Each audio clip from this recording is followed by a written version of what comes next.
We have a significant document open here, and if you look down at the bottom left of our status bar, we can see that we're kind of about a quarter of the way through. We're on page 6 of 23, just for reference.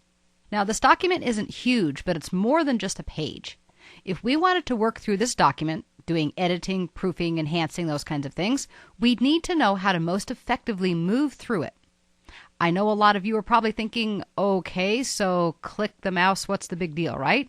Well, we certainly can use clicks. I'm going to show you a couple of those, but there are a lot of time-saving and stress-reducing tricks to navigation that I want to be sure you're aware of as well. So let's get to it. First of all, yes, we can click. And I'm simply going to click the mouse, and we can see that as I click, the cursor moves to different locations. We also, of course, can use the wheel on our mouse. If we have a scroll wheel, I'm just rolling it towards me, which scrolls me down the pages, or push it away from me to scroll up. So those are certainly things that we can do. On the right-hand side of the screen, we also have the vertical scroll bar. Now, there are several different parts to this. First of all, we can click the up arrow, the single up, to scroll kind of one line at a time. And we can do the same thing with the down arrow to scroll down. We also can press and hold, which I'm doing now, to scroll more quickly. We also have this part kind of in the middle that shows us where we're at in our document. It kind of shows us that we're near the top, maybe a third of the way down or so. We can grab a hold of this. It's called the elevator button. And when we press and hold our mouse on it, we not only get to see the page, if we have headings, we also can see the heading. So think about this when we have long documents. I'm not sure exactly where I need to go. I just know that I'm looking for a particular section. I can begin to drag down. My title's going to change, and maybe I want to be in the customer profile target market. I can let go and go, okay, that was page 11. Maybe I didn't know exactly where it was. That's going to give me a really useful tool to be able to find things easier in long documents. Technically, we also can click above and below the elevator button to scroll big chunks at a time. I don't do that one too often. I typically either drag it up and down or use the single arrows. You may notice at the bottom of the vertical scroll bar, there are a set of double-headed up and down arrows. And if I pause over that right now, I get a little tooltip that says previous page to control page up. Now notice over on the left-hand side, I'm on page 10. I'm going to give the double up arrow a click. Now we're back on page 5. Then I'll go back down.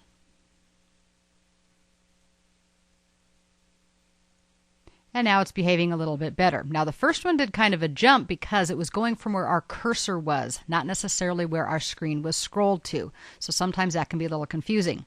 Right between these double arrows there's a little round button that I want to click. This is called Browse by Object, and it's something that has been in Word for forever, it seems, but a lot of people don't know about it. Instead of just being able to scroll up and down, we can actually scroll by objects. I'm not going to go over all of these, but we can bring up a go-to window.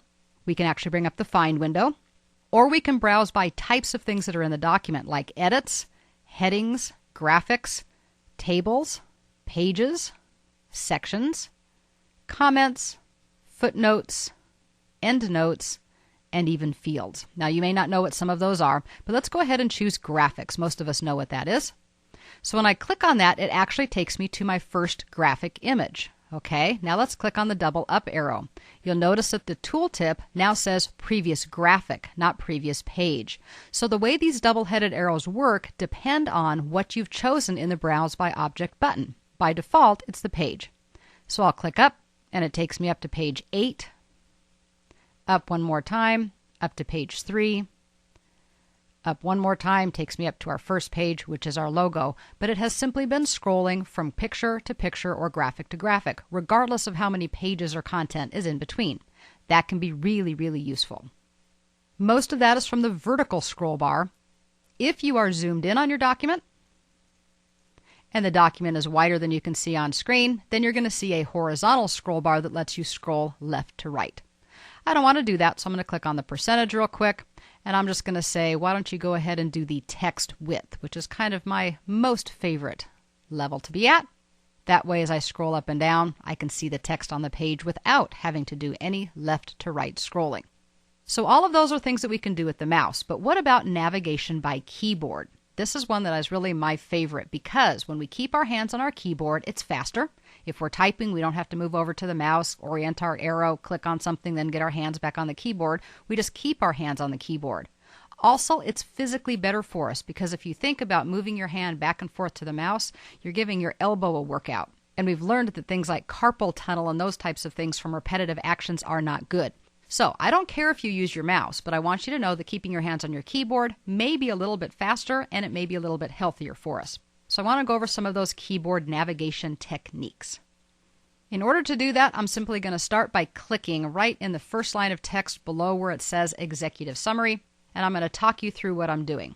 First of all, we can use our arrow keys. The up and down arrows move us one line at a time. The left and right arrows move us one character or one space at a time.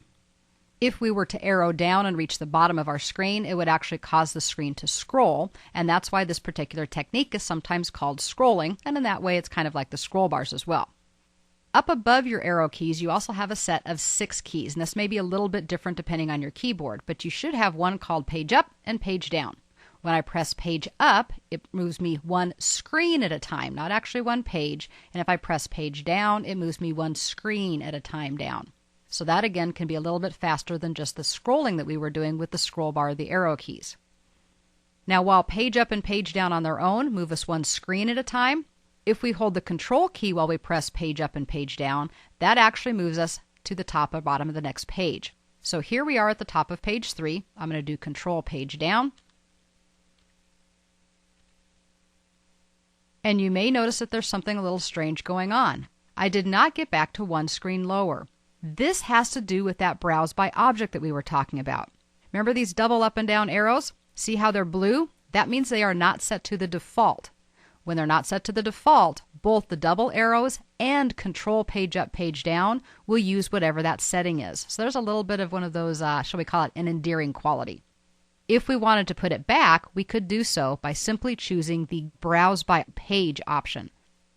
Now I'm going to go ahead and do control page up and watch the bottom left of our screen to see that we're on page 20, 19, 18, 17, as I promised initially. So that's more what we expect. This particular technique is technically called paging. So we've done page up and page down on their own, control page up, page down. The last one is alt control page up and page down. And I'm not actually going to show that to you, but that would move you to the top or the bottom of the screen instead of up or down an actual page. Now, let me go ahead and do a couple other things here. Let's go ahead and press the home key. It may be hard to find our cursor, but it is actually at the top at the beginning of marketing strategies.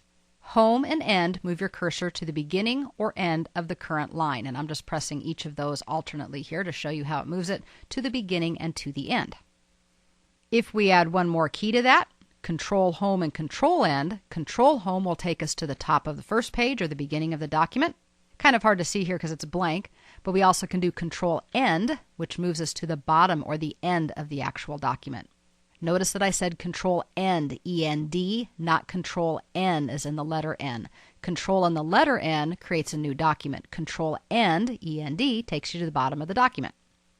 Let me give you just one last one here. I'm going to go ahead and do control home to get to the top of the document.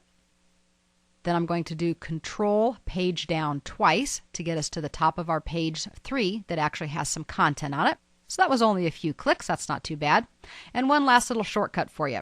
If you press Shift F5, it will either take you to the last place you edited in a document, or if you're just opening a file, it takes you to the last place you were working on when it was saved and closed. Now that's going to be a real time saver, especially in long documents. So hopefully we're now aware of some of the ways that we can move through a document a little bit quicker and more efficiently than just scrolling or clicking. Scrolling and clicking are fine, but there are some other ways.